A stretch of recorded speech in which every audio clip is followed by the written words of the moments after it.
Assalamualaikum warahmatullahi wabarakatuh. Waalaikumsalam warahmatullahi Warahmatullahi wabarakatuh. wabarakatuh. Bagaimana kabarnya hari ini? Alhamdulillah Alhamdulillah baik, baik, Bu. Bu. Alhamdulillah baik semua ya. Jadi sebelum mengawali pembelajaran hari ini, marilah kita berdoa. Untuk ketua kelasnya, Wahyu Eko bisa dipimpin berdoa. Ya, Bu. Sebelum mengawali kegiatan Zoom pada siang hari ini, mari kita berdoa menurut agama dan kepercayaan masing-masing. Doa dipersilakan. Doa selesai. Ya, terima kasih Wahyu Eko sudah dipimpin berdoa. Siap, Bu. Sama-sama. Selanjutnya, Ibu absensi dulu ya. Rizka Septiana.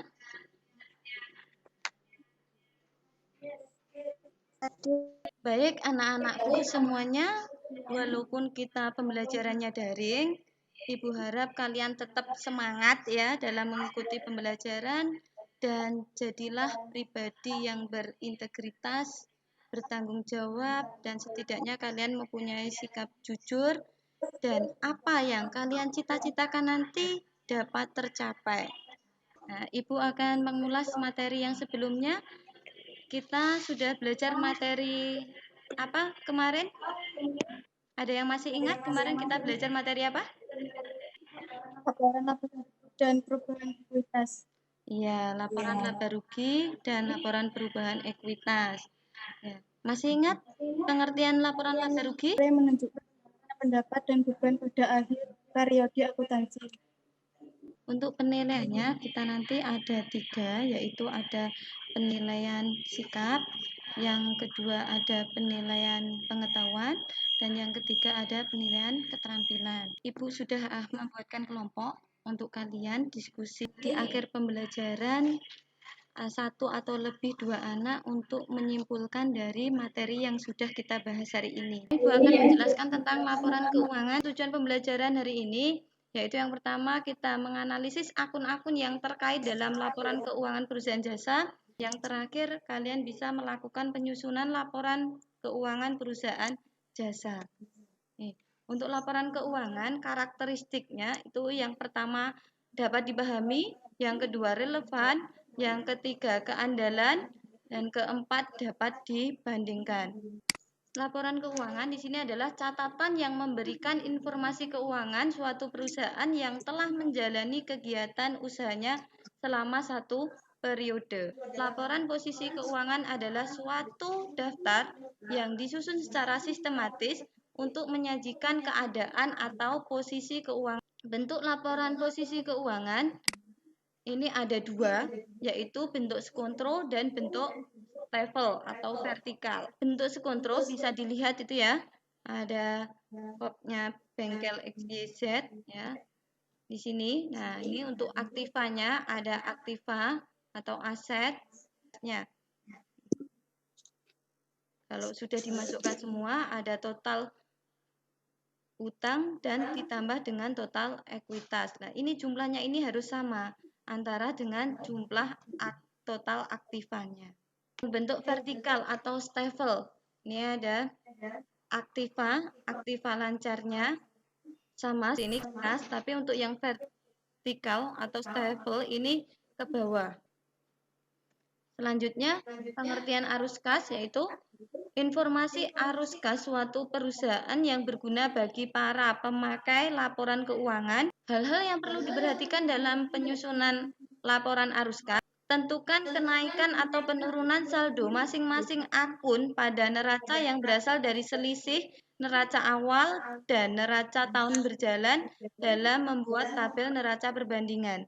Penyajian laporan arus kas diklasifikasikan menurut aktivitas berikut, yaitu yang pertama ada aktivitas operasi, yang kedua ada aktivitas investasi, yang ketiga ada aktivitas pembiayaan atau pendanaan.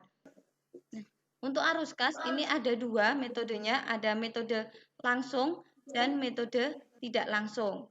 Kegiatan operasi, ada kas masuk, penjualan kepada pelanggan, ini kita tulis di sini, pembiayaan, ini ketemu di sini perubahan kas, ya. Nah, jadi kita tulis kas awal 1 Januarinya, dan ini ketemu pas akhir 31 Desember 2011. Metode tidak langsung pas dari kegiatan operasi, ketemu laba bersihnya di sini ya. Penyesuaian untuk merubah laba bersih menjadi kas pada aktivitas operasi, ada kenaikan pada piutang, ada penurunan pada utang kas dari kegiatan operasi. Sampai sini ada yang ditanyakan? Saya, Bu. Ya. Di laporan posisi keuangan, walaupun beda bentuk, apakah isinya tetap sama atau beda? Walaupun bentuknya beda, itu isinya sama atau tidak. Nah, itu silakan. Mungkin ada dari pertanyaan teman kalian, ada yang bisa menjawab? Saya, Bu. Ya, Ani, silakan. Dalam laporan posisi keuangan, walaupun bentuknya berbeda, yaitu bentuk skontro dan stafel, tetapi isinya atau yang dimasukkan tetap sama. Ya, itu ya. Jadi isinya tetap sama, walaupun beda bentuk. Itu hanya bentuknya yang berbeda. Tapi untuk isinya tetap sama. Ya, bentuknya ke samping dan ke belakang. Ekuitas yang dimasukkan ke laporan posisi keuangan itu dari mana, Bu? Ya. Setelah ini kita nanti diskusi ya di grup WA. Jadi nanti Ibu akan mengirimkan LKPD di grup WA. Silahkan nanti didiskusikan ya. Jadi 60 menit setelah diskusi nanti bisa kembali gabung di Zoom ini lagi untuk mempresentasikan hasil dari diskusinya.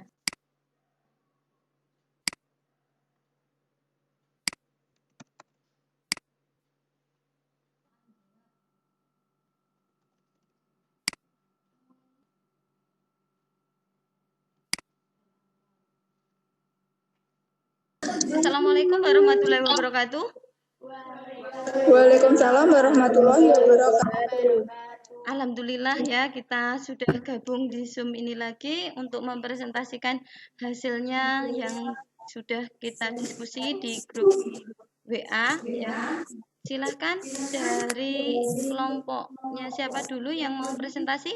Ya, silahkan kelompoknya Yuli.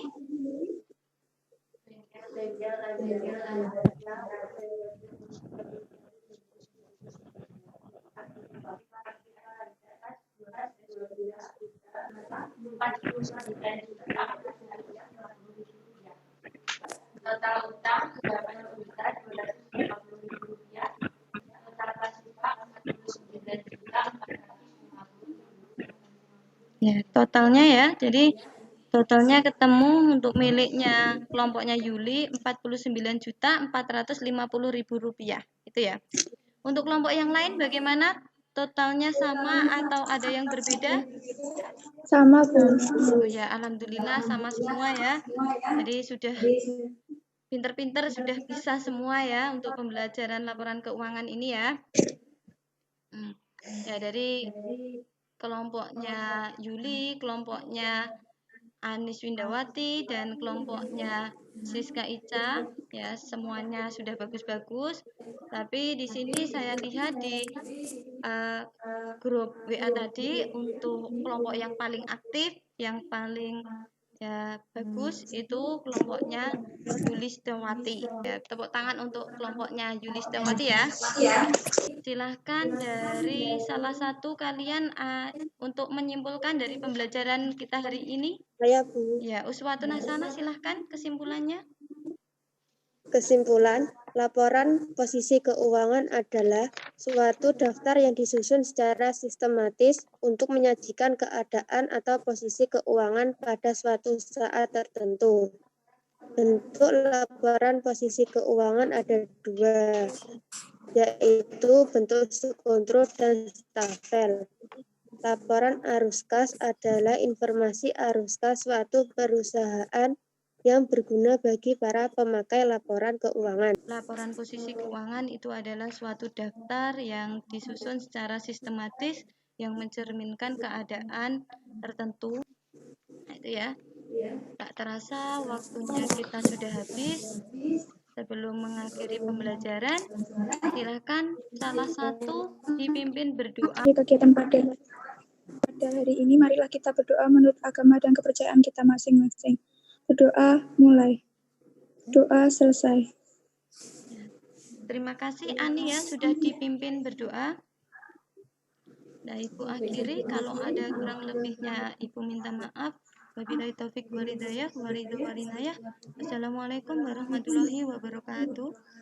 Waalaikumsalam warahmatullahi wabarakatuh.